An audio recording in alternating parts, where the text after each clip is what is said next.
everybody, and welcome to this week's The Weekly Wrap. I'm Sean, your host, and this week we're talking about the Oscars. So let's get into it. Okay, so a little disclaimer before we get into this episode. We are not going in depth about all of the Oscar nominations in this episode. I'm going to save that for next time's episode. We're going to be releasing an episode on March 9th. That's going to be about 5 days after the Oscars, where we'll be talking about everything that happened at the Oscars. This is more of a let's get excited about the Oscars.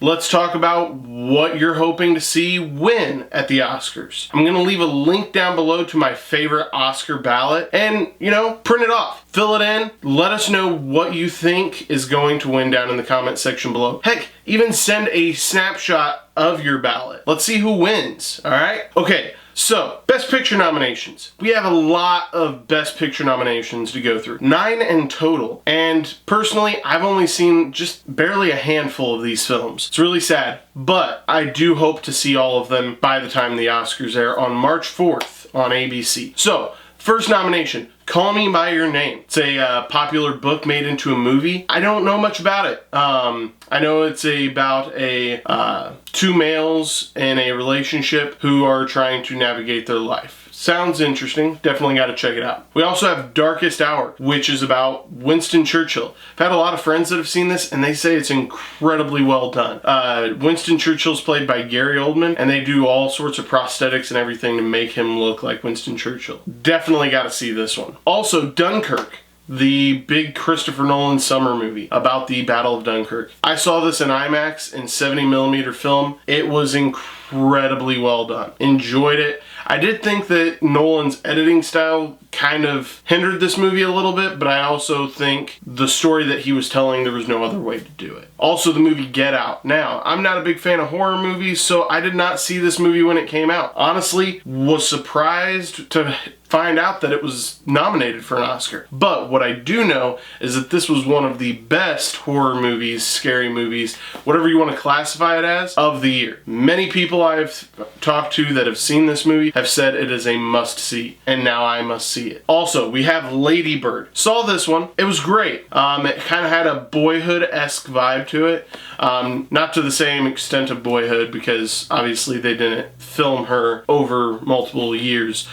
But the storytelling of it is very certain important moments in your life that lead you to where you are. Enjoyed it a lot. There's also Phantom Thread. Honestly, my least favorite on the list. I haven't seen it, but just from the trailers alone, it's the movie that I was hoping wouldn't get nominated because I don't want to see it. It just, I don't know. Something about it, it just seems creepy. This older gentleman falls for this girl, makes her dress. I don't know the story. That's just what the trailer kind of portrayed. It just kind of seemed drab to me. We also have The Post. I saw this one last weekend. Fantastic movie. Meryl Streep knocks it out of the park, as always. Tom Hanks. Who doesn't love Tom Hanks? Name one movie you don't like Tom Hanks in. Okay, so Post was great. It just didn't really offer too much new information to storytelling or take a different approach to anything.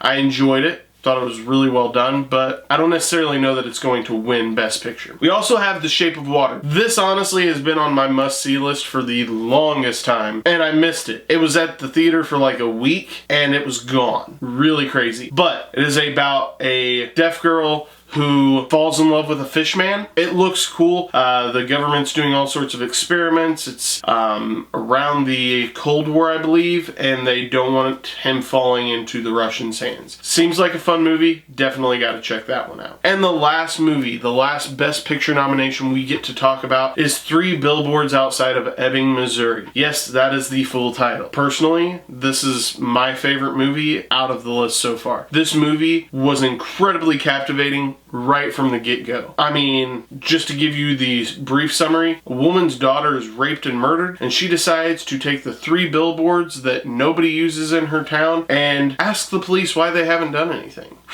It gets everybody talking, that is for sure.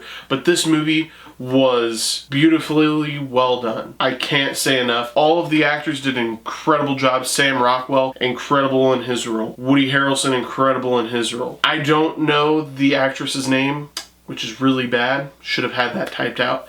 She sold the role that she was in. The movie's really fantastic, and I think out of the ones I've seen, this is Best Picture material. We'll see what happens though. Please let me know what you think down in the comment section about what you think should win Best Picture. But if you haven't seen many of these movies like I haven't, then I highly recommend getting the Oscar Movie Pass. Now, this is only for the Best Picture nomination, and some theaters are doing it. Regal Cinemas, they are the one that I know of that's doing it. For $35, you can get a movie pass that allows you to see all of the Best Picture noms over an 8-day period. It's fantastic. You get to see all of the Best Picture nominations for the week before the Oscars. Not only that, but for each time you visit the theater, you get a $5 medium drink and medium soda. I mean, what a deal. You go, you pay $35, you pay $5 each time you go, you got yourself a drink, you got yourself popcorn, and you can enjoy some of this year's Best Picture nomination. Definitely worth it if you ask me. With that being said, that's all the time we have for on this week's The Weekly Wrap. I know it's a shorter episode, but I just wanted to get the word out there about the Oscars and get the hype rolling. I'm going to have links to each movie and the ratings down in the description below. But like I mentioned earlier, I will also have a link to a ballot. This is an Oscar ballot. It will have every category, every breakdown of each movie that's in there, and fill it out. Take a screenshot, take a picture, whatever you want to do, and leave it down in the comment section below. Let's see which one of you will win this year's Oscars. As always, I want to thank you for liking, commenting, and sharing this video. If you haven't got our notifications yet, you can hit the little bell down below. That will ensure that every week, every time we upload a video, you are getting a notification to your inbox that we just uploaded a video. So definitely hit that bell. But if you haven't subscribed to The Weekly Wrap, and you definitely should, you can click this circular channel icon here. And if you want to see some of our videos, we haven't really released much for season 3, you can click this video playlist here. Have a good one, everybody.